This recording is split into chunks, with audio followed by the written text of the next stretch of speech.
오늘 이제 새로운 100년, 우리의 고민 또 시대의 고민 함께 나누고 있는데요. 아마도 법륜 스님은 북한에 대해서 북한의 사정과 실정에 대해서 우리 남한에 살고 계시는 분들 중에 가장 해박한 분의 한 분이라고 저는 생각합니다. 그래서 오래전부터 이제 북한의 식량난에 대해서 하고 또 동포 돕기 운동 이런 거 하셨습니다.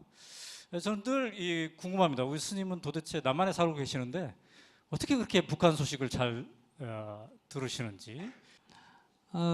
제가 95년부터 북한의 그 식량의 어려움을 알게 되고 96년부터 북한 돕기를 해왔는데요.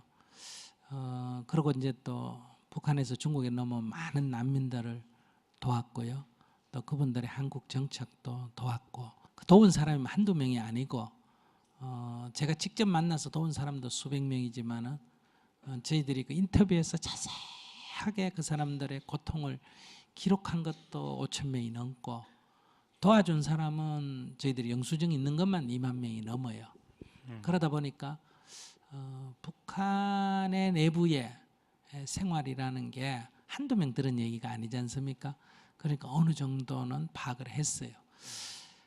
그 다음에 이제 그 이후에 이런 인연이 되다 보니까 또 많이 지원을 하고, 간접적으로 국경에서 지원하다 보니까 그 사람 중에도 다 바닥에 있는 사람만 있는 게 아니고 중간 간부도 있고, 이러다 보니까 이 사람들이 중국에 나오면서 이렇게 늘 얘기를 해주고 또 소식도 전해주고, 특히 우리가 인도적 지원을 하다 보니까 북한 안에 교통사정, 뭐 학교 교육, 뭐 병원, 보건의료 문제, 그 다음에 농사 상황, 시장에서의 물건 가격, 이런 것들을 제가 필요하다고 하면 늘 이리저리 보내줘요. 물론 뭐 그 북한 안에서는 그게 이제 일부 간첩죄에 해당이 될 수도 있어요. 그래서 북한 간부들이 저보고 맨날 스님이 우리 사회에 간첩을 심어놨다고 나보고 항의를 해요.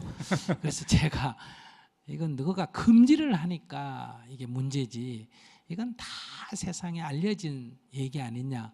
내가 무슨 뭐 군사적인 걸 수집하느냐, 정치적인 걸 수집하느냐, 무슨 핵 문제를 수집하느냐, 그게 아니지 않느냐. 이래도 이제 그 사람들, 물론 정보기관이나 이런 데서는 굉장히 그 예의주시를 해요. 그래서 이제 이 주민들의 생활을 잘 알게 되고, 사람이란 게 그런 것 같아요. 북한 사회도 옛날하고 틀려가 굉장히 통제를 하지만은 또 한쪽에는 굉장히 열려 있습니다. 그러니까 남쪽 상품을 다 이렇게 못 가지도록 요즘은 하지만은 그래도 꼬꼬 밥통은 북한에서 불티나게 팔립니다. 아시겠어요? 밥 잘 된다고 소문이나. 저도 북한 간부들 만나면 제일 좋아하는 선물이 밥통이에요. 이 밥통 좀 마누라가 막 그렇게 좋아한대요. 그러니까 이게 남북이라는 게 막고 있어도 시대를 거슬릴 수는 없어요. 옛날하고 달라졌어요. 그래서 그 안에 있는 얘기들이 아주 극비, 군사적인 극비, 뭐 국정원은 주로 그런 거 수집하잖아요. 그런 거는 맞을 수도 있고 틀릴 수도 있지만, 일상적인 주민들의 생활, 그들의 불만, 이런 것들은 조금만 이렇게 관계가 있으면 다 이렇게 소통이 되는 이런 구조에 있습니다. 그러다 보니 제가 북한에 지금 뭐 환율이니 시장 가격이니 또 시장에 대한 탄압, 단속, 뭘 파는지, 유통되는 돈이, 북한 돈이 가치가 자꾸 없어지니까 이 달러나 위안화가 많이 유통되는데, 최근에 들어와서는 위안화가 더 광범하게 유통이 돼요. 왜 이런 현상이 일어나는지, 이런 것들을 우리가 분석하면 현재 북한은 아직은 정치적으로 군사적으로 독자적이지만 경제적으로는 빠른 속도로 중국에 예속화되어 가고 있다는 거죠. 그러면 중국과의 장사 속에서 돈을 번 사람들이 어때요? 지위가 높아지고, 그것에 또 돈을 또 뒷돈 대는 사람에 의해서 또 혜택을 얻고, 이렇게 되니까 우리가 역사를 길게 보면 이렇게 되면 장기적으로 중국으로 기울어질 수밖에 없겠다. 북한 안에 어떤 정변이 일어난다 하더라도 그것은 중국의 지원을 받는 사람들이 성공할 가능성이 높지, 남한의 어떤 관계된 사람은 그럴 가능성이 없죠. 그러니까 우리가 사회를 예측할 수 있는 거, 이게 이렇게 진행되면 어떻게 되겠다. 그리고 중국 안에 이런 광산이나 많은 자원의 개발이 다 중국 자본에 의해서 이루어지고 있거든요.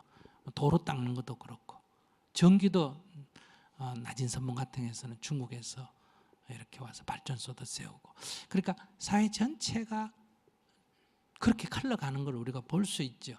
여러분들은 관심이 없으니까 모르지만 저는 20년간 해온 활동 경력도 있고 인맥도 있고 또 관심도 많이 가지고 있고 하니까 오히려 한국의 연속국 아까 뭐 하는지는 몰라도 북한에서 무슨 일이 일어난지는 알 수 있어요. 또 저는 또 통일에 관심이 있으니까 북한의 사회가 어떻게 변하는지를 예측을 해야 통일에 대한 대책을 세울 거 아니겠어요. 네. 지금은 뭐 정치 군사적으로는 꽉 막혀 있는 것 같지만 경제적으로는 빠른 속도로 개혁이 이루어져 가고 있습니다. 네. 북한 안에. 그럼 이렇게 이게 세월이 흘러가면 어떻게 되겠냐? 그러니까 인터넷 보급이 어느 정도 되고 있느냐? 인트라넷이라 해서 국내 컴퓨터 보급이 어느 정도 돼 있고 핸드폰은 어느 정도 보급이 돼 가고 있느냐? 이런 것들을 보면 그걸 가지고 어떤 소통을 하고 있느냐 이런 걸 우리가 지켜보면 사회가 어떻게 변할 것 하는 걸 예측할 수 있다는 거예요. 그런 인연이 있어서 제가 조금 다른 사람보다는 좀 많이 알고 있다 이런 말씀을 드릴 수 있겠네요. 그래도 뭐 봉사 눈 감고 뭘 만지기예요. 북한 사회라는 건 워낙 정보가 통제되기 때문에 우리가 안다는 게 정확성도 떨어지고 또 일부에 불과하다 이런 자세가 필요합니다. 제가 볼 때 법륜스님은 기자로 치면 북한 전문 기자 이렇게 하셔도 진짜 엄청난 특종을 지속적으로 했을 것 같습니다.